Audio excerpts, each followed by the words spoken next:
Bueno, y la firma del acuerdo alcanzado el día de ayer plantea algunas preguntas interesantes, no ajenas al análisis político y jurídico. A esta hora damos los buenos días en Girardot, en Colombia, a Paola Holguín, senadora de la República por el Partido Centro Democrático. Senadora Holguín, un buen día, gracias por estar aquí en la mañana de NTN 24.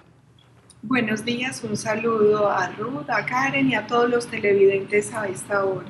Senadora, ayer se mencionaba que las penas a las que se verán enfrentados los criminales varían, esto según su disposición a contar la verdad de sus delitos y la reparación de las víctimas. La pregunta es, ¿quién debe reconocer esta verdad? ¿Y quién debe argumentar que un hecho es verdadero como para que sea otro quien lo reconozca o, en su caso, lo niegue? Surgen varias preocupaciones. La primera es que ayer no se dejó claro quiénes van a conformar ese tribunal. Nosotros no sabemos quiénes son los que se van a encargar de juzgar a quienes se acojan a esta justicia transicional. Dos, si habló de amnistía para delitos políticos y delitos conexos. ¿Qué preocupa? Que la Fiscalía y la Corte Suprema habían hablado del secuestro y del narcotráfico como posibles delitos conexos al delito político.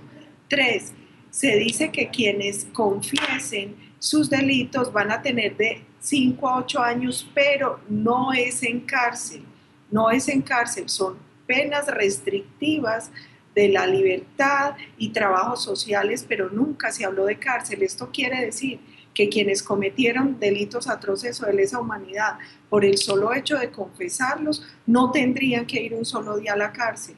Y esto lo ratificó pocos minutos después de la rueda de prensa el propio Santrich. Solo pagarían de 5 a 8 años o incluso algunos penas de 20 años si no reconocen los delitos y no reparan a las víctimas. Ahora, senadora, sin duda hay muchas críticas que ya se escuchan sobre el anuncio de ayer, pero le pregunto, ¿no es mejor esto que seguir con la guerra? Porque está claro, y lo había dicho ya el presidente Santos, está claro que nadie se va a sentar en una mesa de diálogos para que después lo metan en la cárcel por el resto de su vida. Eso está claro. Sin embargo, en este acuerdo que se presentó ayer, que sin duda es solo una hoja de ruta, no está todo ya definido, se habla, si bien no de cárcel, sí de restricción de libertad.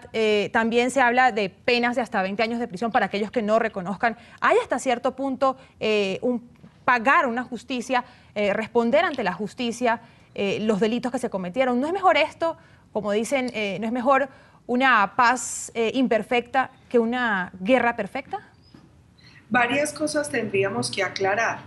La primera, como está planteado hoy el tema de justicia transicional y el acuerdo, difícilmente traería paz, porque este más parece, como lo ha dicho el propio Vivanco, un acuerdo de impunidad que termina legitimando la violencia como una manera de llegar al poder. Adicionalmente, se abrió la puerta para que quienes cometieron delitos atroces y de lesa humanidad participen en política. Se equiparó a la fuerza pública, a las fuerzas militares y de policía con la organización narcoterrorista FARC, y hay un tema muy espinoso además, que se habla de cómo quienes directa o indirectamente estén involucrados en el conflicto tendrían que someterse a este tipo de justicia. ¿Eso qué quiere decir? Soldados, policías, empresarios y la ciudadanía quedan equiparadas con la organización narcoterrorista FARC y sometida al mismo rasero de justicia.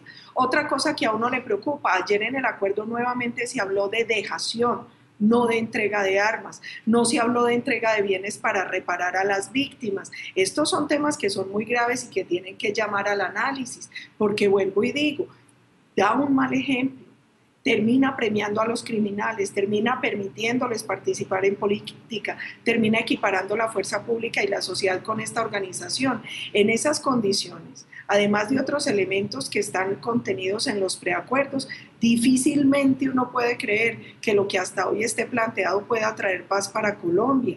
Y otra pregunta que uno se tiene que hacer como sociedad: las FARC y los paramilitares son igual de criminales y han hecho el mismo daño a Colombia. ¿Por qué usar raseros distintos? ¿Por qué usar una ley mucho más blandita para las FARC como creyéndolos justificar? ¿O es que acaso vale menos la víctima de las FARC que la víctima de un paramilitar? Claro, ahora senadora, como usted bien lo decía aquí al comenzar esta entrevista, hay muchas cosas que quedan en el aire. Lo de ayer simplemente fue pues los puntos de un acuerdo. Y varias inquietudes me llegan a la cabeza. Por ejemplo, ¿quién estaría dispuesto a reconocer como cierto que es un genocida? Porque si se reconoce como tal, no podría favorecerse de esta amnistía que se mencionó el día de ayer. ¿Cuántos guerrilleros que jamás se han autorreconocido como terroristas van a estar dispuestos a aceptar que son genocidas? Ahí hay varias cosas. La primera es, las FARC se ha hablado siempre de ellos como rebeldes, alzados en armas. Ellos no se reconocen ni como narcotraficantes ni como terroristas, que es lo que realmente son. Y un agravante.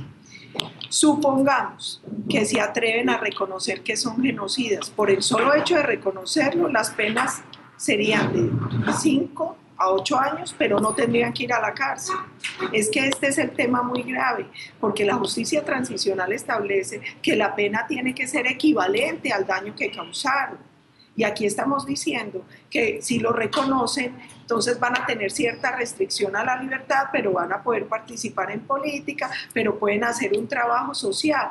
La pregunta de fondo es, aquí hay una negación total de la justicia, como lo ha expresado Vivanco. Aquí se está rompiendo el bloque de constitucionalidad, donde queda incluido el Estatuto de Roma, que prohíbe amnistías e indultos para delitos de lesa humanidad, porque un castigo de 5 años, de cierta restricción de la libertad, termina siendo casi una amnistía disfrazada. Vamos a agradecer a Paola Holguín, senadora de la República de Colombia por el Partido Centro Democrático, por haber estado con nosotros aquí en la mañana de NTN 24 y profundizar un poco más sobre las repercusiones de este acuerdo alcanzado el día de ayer en La Habana. Gracias y feliz día. Gracias a usted.